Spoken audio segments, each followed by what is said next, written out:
Hello students, welcome to my YouTube channel. हमने इससे पहले वाली वीडियो में प्रीवियस वीडियो में प्रैक्टिकली वोल्टेज सोर्स को कंप्लीट कर लिया था विद कंपैरिजन एग्जांपल्स के साथ, जो बहुत इंपॉर्टेंट है। अगर आप किसी ने अगर आप ये वीडियो देख रहे थे, इससे पहले वाली वीडियो जरूर देख लें। एग्जाम पॉइंट ऑफ व्यू से बता रही हूँ, चाहे वो बीटेक स्टूडेंट्स हैं, चाहे वो डिप्लोमा स्टूडेंट्स हैं। वो फंडामेंटल आपका लाइफ टाइम काम आता है वोल्टेज सोर्स का। प्रैक्टिकली कैसे हम रखते हैं, कैसे अपने कोई भी हमारा जो सोर्स है ना, उसके हिसाब से हम लोड को कैसे डिसाइड करते हैं, कितना हम इंटरनल इम्पीडेंस रखें, कितना लोड इम्पीडेंस रखें। ठीक है, अब उसमें हमारा सिर्फ एक टॉपिक बचता है एज़ पर योर सिलेबस, कि उसकी करैक्टरिस्टिक्स में नहीं दिखाई पाई, कल भूल गई थी। ठीक है, उसी में कंप्लीट कर सकती थी मैं वीडियो में। चलो उसकी ये देख लेते हैं, छोटा सा टॉपिक भी है। करैक्टरिस्टिक्स में मैंने क्या किया है, सिर्फ अपना डीसी सोर्स ले लिया, एक प्रैक्टिकल लोड लगा हुआ है, आरएस है, आरएल है, उसके कॉरस्पॉन्डिंग हमारी लोड वर्सेस मतलब करंट वर्सेस वोल्टेज हमने अपनी करैक्टरिस्टिक दिखाई है ग्राफिकली कैसे रहेगा। ये वी एस है, मतलब जो सोर्स की वोल्टेज है ना, ये डॉटेड लाइन्स ये इतनी है। तो हमारी जो टर्मिनल पे वोल्टेज मिल रही है ना लोड के क्रॉस, मतलब टर्मिनल वोल्टेज कौन सी है, ये आपका करंट गुना में दिस वन वोल्टेज का ये जो ड्रॉप मिला है यहाँ पे टर्मिनल पे, वो थोड़ा सा लॉस होता है। एज इक्वल है किसके, वी एस के इक्वल जाता है, थोड़ा सा ड्रॉप होता है जैसे जैसे आपका करंट बढ़ता है। यहाँ पे वी टी थोड़ी सी ड्रॉप होती है। ठीक है, ये आपकी प्रैक्टिकल वेव फॉर्म है, प्रैक्टिकल करैक्टरिस्टिक्स हैं किसके लिए, प्रैक्टिकल वोल्टेज सोर्स के लिए। अब हमारा कंसेप्ट शुरू होता है प्रैक्टिकल, जैसे हमने आइडियल वोल्टेज सोर्स किया था, अब सेकंड टॉपिक आता है हमारा कंसेप्ट ऑफ करंट सोर्स। अब कंसेप्ट ऑफ करंट सोर्स में हमने क्या किया, सबसे पहले तो हमने अपने वोल्टेज सोर्स को दिस वन को रिप्लेस कर देंगे करंट सोर्स से, जिसको हम सिंगल एक एरो से रिप्रेजेंट करते हैं, ये सोर्स करंट बोलते हैं इसको। और ये हमारे टर्मिनल्स हैं ए और बी। इसके कॉरस्पॉन्डिंग मैंने ये वेव फॉर्म भी बना दिए हैं कि अगर हमारा इम्पीडेंस बढ़ता है, कुछ होता है, कितने अमाउंट तक लेके जाएं, तो हमारा करंट पे कोई फ़र्क नहीं पड़ता। जो लोड के क्रॉस करंट आएगा ना, I L equal to I S ही आएगा। ठीक है, ये है आपका source current equal to load current, मतलब दोनों इक्वल हैं। ये वेव फॉर्म क्या बता रही है आपकी, कोई ड्रॉप नहीं है, किसी भी तरह का लॉस नहीं है सर्किट में। आइडियल केस में है। आइडियल केस को जब हम कंसीडर करेंगे ना, आइडियली मान लो, अब मैं इसी सर्किट को आइडियली को थोड़ा सा हम समझने के लिए इस पे आते हैं, अपने तीसरे सी डायग्राम पे। इस डायग्राम में अब इस सर्किट को हमने समझना था। यहाँ पे ये सिंबल है मेरा किसका, आइडियल करंट सोर्स का। अब ये आइडियल का साथ ना ये भी सिंबल है आइडियल करंट सोर्स का विद वेरिएबल लोड। अगर हम इस लोड को वेरी करेंगे और फिर इसकी देखते हैं कि किस तरह से बिहेव करता है यही सर्किट। इस सर्किट में जेड एल लगा दिया वेरिएबल। फर्स्ट केस ले लेंगे हम कि जेड एल की वैल्यू क्या है, जीरो है। जेड एल की वैल्यू अगर जीरो होगी तो सोर्स के वजह से जो करंट फ्लो करेगा, यहाँ पे मैक्सिमम करंट फ्लो करेगा, मैक्सिमम इतना करंट फ्लो करेगा कि वो क्या हो जाएगा, शॉर्ट सर्किट हो जाएगा। तो उस शॉर्ट सर्किटेड करंट का प्रैक्टिकली कोई यूज़ नहीं है, मतलब कि ये फंडामेंटल भी काम नहीं कर रहा है, हमारे यहाँ पे काम नहीं करेगा। अब हम मान लेते हैं कि ये जो जेड एल है ना, इसको हम रख लेते हैं इन्फिनिटी वैल्यू है इसकी जेड एल की। ठीक है, इनफाइनाइट वैल्यू होने की वजह से क्या करेगा, करंट तो फ्लो कर ही नहीं पाएगा। ये किस तरह से बिहेव करेगा, ऐसे जैसे ऊपर था ओपन, अगर जीरो थी तो शॉर्ट हो गया था, अब क्या ओपन सर्किट बिहेव कर। अब ओपन सर्किट पे क्या होता है, कोई करंट फ्लो करेगा, नहीं करेगा। लेकिन सोर्स टर्मिनल आइडियल केस में वो कहता है कि करंट फ्लो करेगा ही करेगा। मान लेते हैं कि हमारी इसकी वैल्यू इनफाइनाइट है और कुछ एक अमाउंट थोड़ा मोड़ा छोटा मोटा करंट, हमारा थोड़ा सा करंट, ये बोल रहा है आइडियल केस में बता रहा है ये इस तरह से कि हम अज्यूम करेंगे कि कुछ करंट यहाँ से फ्लो हो रहा है आईएल। तो ये आईएल जब इस लोड के क्रॉस फ्लो, ठीक है, तो ये कहता है कि जो थोड़ी सी अमाउंट हमारे आईएल की इनफाइनाइट वैल्यू होने के बावजूद भी यहाँ से फ्लो करेगी। आइडियल केस में बोल रहे हैं, ठीक है, मान लो करेगी, वो फ्लो करेगी, अज्यूम कर लिया हमने।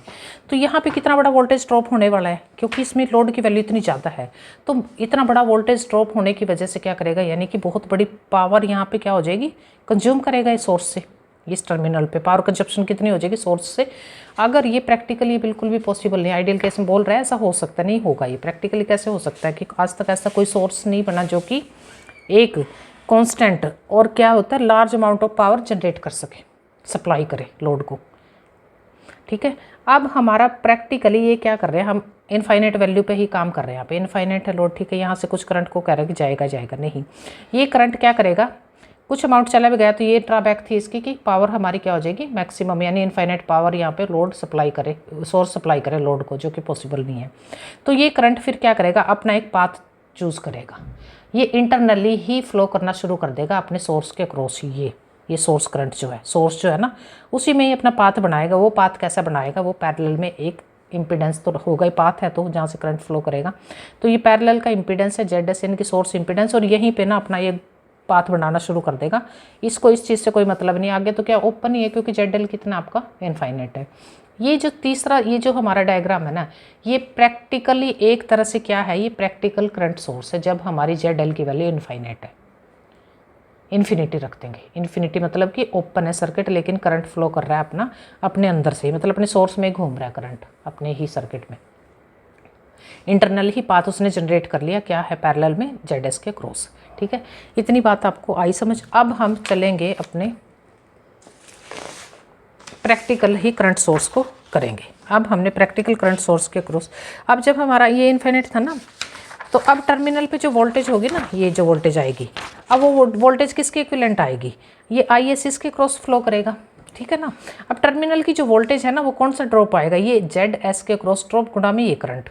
यहाँ पे वोल्टेज हमें कौन सी मिलेगी, ये वाला ड्रॉप, जैसा हम पीछे थ्योरम्स में भी करते आए थे। थेवेनिन का ले लो एग्जांपल या आप मैक्सिमम पावर का ले लो, तो ये यहाँ पे वोल्टेज तो टर्मिनल की हमें ये ड्रॉप के क्रॉस मिल जाएगी, यानी जेड एस गुना में पूरा का पूरा आई एस, ये हमारी वोल्टेज होगी इस टाइम प्रैक्टिकली। अब हम एग्जैक्ट प्रैक्टिकल करंट सोर्स को करना शुरू करेंगे प्रैक्टिकली। अब देख लो थोड़ा सा ना आपको कन्फ्यूजिंग भी नहीं है, थोड़ा सा आपको डिफरेंट लगेगा, एंड में जाके आपको पता चलेगा कि एक्चुअल में ये दोनों करंट और वोल्टेज सोर्स की पूरी कहानी है क्या। ठीक है, अब प्रैक्टिकल करंट सोर्स में वो क्या कहता है, प्रैक्टिकल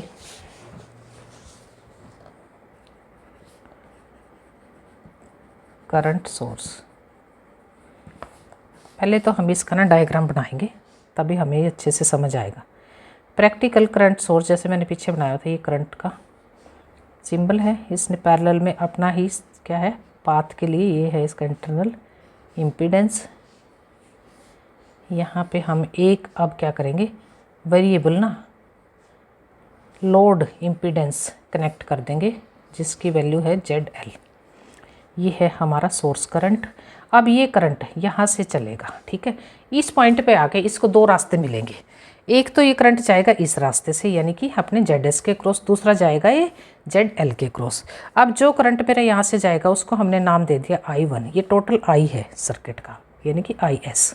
यहाँ पे गया इसने इसका नाम दे दिया हमने I1, क्योंकि IS तो नाम दे नहीं सकते थे ना जेड एस के क्रॉस के, तो ये कन्फ्यूज़न हो जाएगा। यहाँ पे ऑलरेडी सोर्स को ही हमने IS के नाम से रिप्रेजेंट किया है, तो ये जो करंट जाएगा ये जाएगा हमारा IL।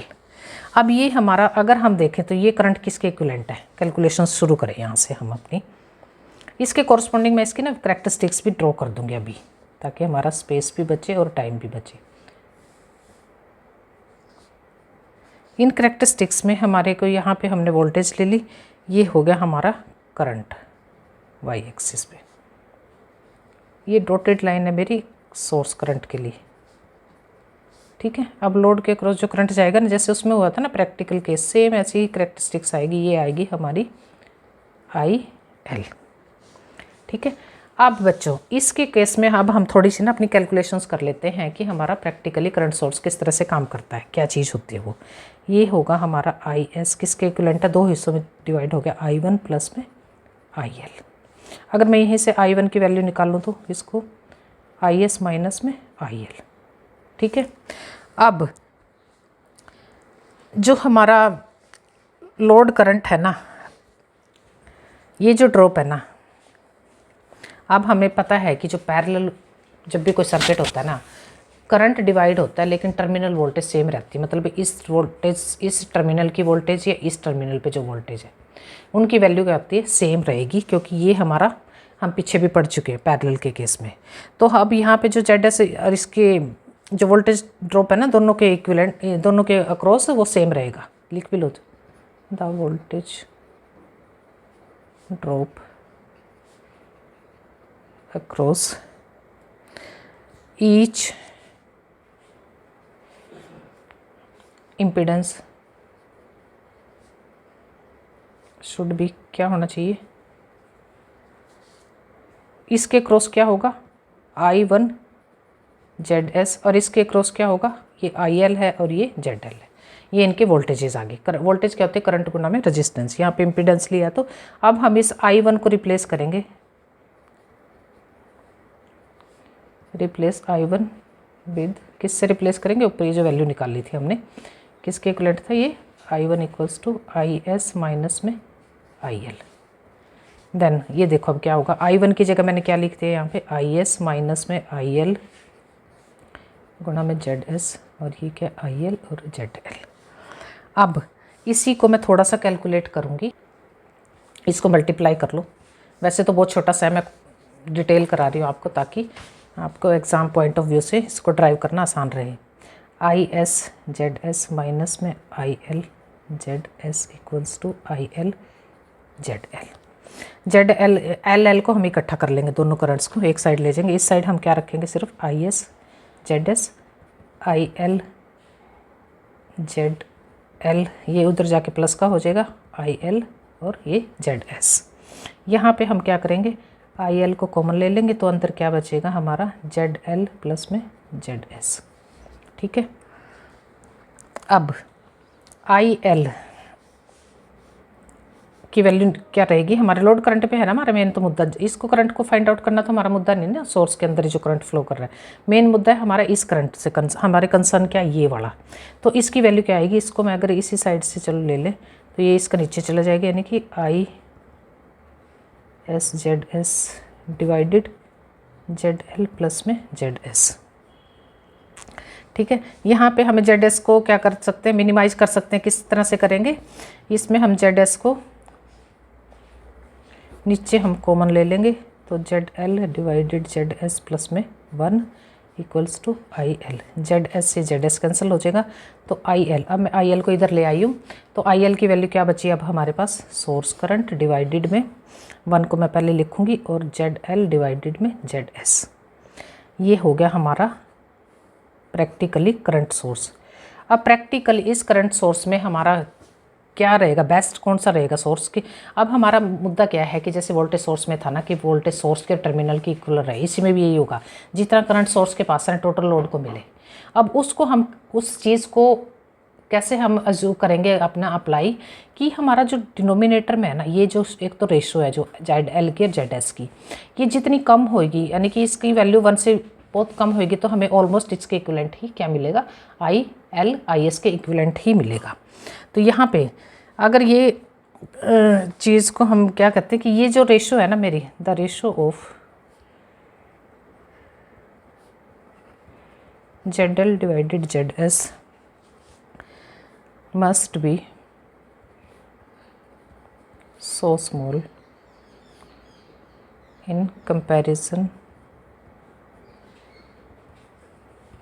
to unity, यानी कि ये 1 जो है इसके कंपैरिजन में बहुत छोटी होएगी, तो मतलब कि हमारा डिनोमिनेटर में क्या रहेगा, ऑलमोस्ट 1 ही रहेगा। 1 means IL equal to IS होगा। So that we can say it is a good practical current source। ठीक है, अब इसकी मैंने करेक्टरिस्टिक्स प्रैक्टिकल सोर्स की कहाँ पे दिखा दी आपको, यहीं पे दिखा दी ना।